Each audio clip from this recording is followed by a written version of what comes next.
All right, let's get right into it. Today, we're taking a deep dive into one of the most profoundly disturbing cases in American history, the story of Jeffrey Dahmer. So picture this. It's a summer night in Milwaukee. A guy named Tracy Edwards flags down a couple of police officers. He's frantic, and he's got one wrist in a handcuff. He tells them some freak just pulled a knife on him. When the police go back with him to this place, apartment 213, they are about to walk into a scene that would absolutely horrify the entire world. And look, this wasn't just any crime scene. The second the officers stepped inside apartment 213, they were hit with this awful smell. And then they spotted it, a huge blue drum sitting in the corner. But honestly, that was just the very beginning of what they were about to uncover. What they found, it's almost impossible to even comprehend. As the police kept searching, the horror just kept building on itself. A severed head in the fridge, more heads in the freezer, organs, actual skeletons, and that 57-gallon drum, it was filled with acid and human remains. But maybe the most chilling thing of all were the 74 Polaroid photos, a gruesome step-by-step catalog of his crimes. While he was pinned down on the floor of his own apartment, surrounded by all this evidence, Dahmer just looked at the officers and said those words. It's a moment of shocking, unbelievable clarity. But it really just leaves us with one massive question. How on earth does a person become a monster? To even begin to understand the man, we really have to look at the boy. This story starts long before the horrors of that apartment. By most accounts, Jeffrey Dahmer had a totally normal start in life. People described him as an energetic, happy kid, but then around the age of 4, he had surgery for a double hernia, and something changed. He became really withdrawn, quiet, and started showing these early signs of abandonment issues that would just get worse over time. And that's when this really dark hobby started to take shape, hidden behind this weirdly innocent name. Dahmer became obsessed with animal bones he'd find in the woods, and he called his collection fiddlesticks. It wasn't long before that fascination turned into dissecting roadkill. And here's the thing that's so hard to wrap your head around. Instead of being discouraged, this interest was actually encouraged by his father, who was a chemist. Lionel was genuinely pleased by what he thought was just scientific curiosity. He even showed his son the right way to preserve the bones, without having any idea that he was feeding a private obsession that would later turn monstrous. So that childhood obsession, it didn't just disappear. It kind of went underground for years, just simmering below the surface of a really troubled young adult life. And in this next period, this decade of turmoil, that obsession would finally explode into violence. Get this. Just 3 weeks after graduating high school in 1978, Dahmer commits his first murder. And then, nothing. For 9 years. An astonishing amount of time passes before he kills again. In that gap, he joins the army, gets kicked out for alcoholism, and ends up moving in with his grandmother. It was just this long, slow downward spiral before the violence erupted all over again.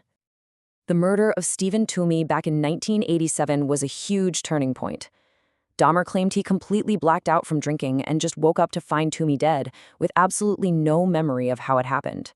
For him, that was the point of no return. The compulsion had taken over. In his own grandmother's basement, Dahmer murdered and dismembered 3 more young men. She eventually did ask him to leave in 1988, not because she suspected the true horror of what was going on, but because of his heavy drinking, the men he was bringing home, and, well, the foul smells. So after leaving his grandmother's, he moved into the Oxford apartments in Milwaukee, and this is where his compulsions just spiraled completely out of control, leading to his most intense and horrific killing spree. So what was driving all this? What was the motive? In his own chilling words, it was all about possession. It was about making sure his victims could never, ever leave him. He didn't just want to kill them. He wanted to keep parts of them, to create what he would later call a kind of shrine. At the Oxford apartments, his crimes became horrifyingly methodical. He had a whole ritual down. He'd lure men back to his place, drug their drinks, strangle them, and then dismember their bodies, taking pictures of the whole process. This was also when he started trying to preserve their skeletons, and when he began to engage in cannibalism.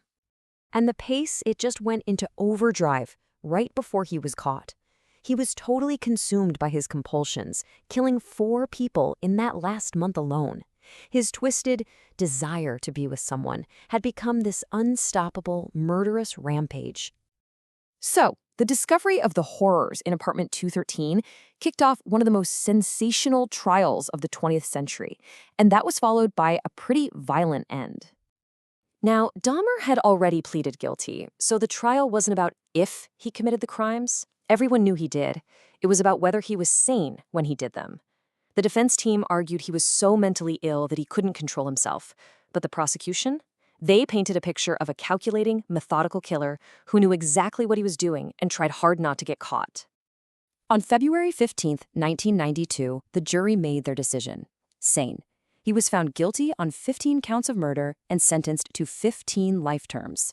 A little later, they added another life sentence for his very first murder in Ohio, bringing the grand total to 16 life sentences. Basically, a guarantee he would never, ever get out of prison. Dahmer was sent to the Columbia Correctional Institution. And for his own safety, from the other inmates, he spent his first full year in solitary confinement. Eventually, though, he did join the general population and got a job cleaning the prison gym. But his life in prison was actually pretty short. Less than 3 years into his sentence, while he was on cleaning duty, Dahmer and another inmate were attacked and beaten to death with a metal bar by a fellow prisoner named Christopher Scarver. The man who said he deserved to die, well, he met his end. When you step back and look at the full, devastating scale of his crimes, it is just staggering. 17 young men and boys lost their lives. And as you can see here, the murders just escalated like crazy at his final home, with 12 of the 17 killings happening inside that one-bedroom apartment. And the building that held so much of that horror, it was torn down just over a year after Dahmer's arrest. The community just couldn't bear the reminder. To this day, the spot where the Oxford Apartments used to be is just an empty, fenced-off lot. A literal empty space left behind by the tragedy. So, Dahmer is gone, and the building is gone, but the legacy of what he did is still here. For the families of his victims and for the city of Milwaukee, the scars run incredibly deep. And it just leaves you with this final heavy question. How does a community ever really, truly heal from something so unimaginably evil?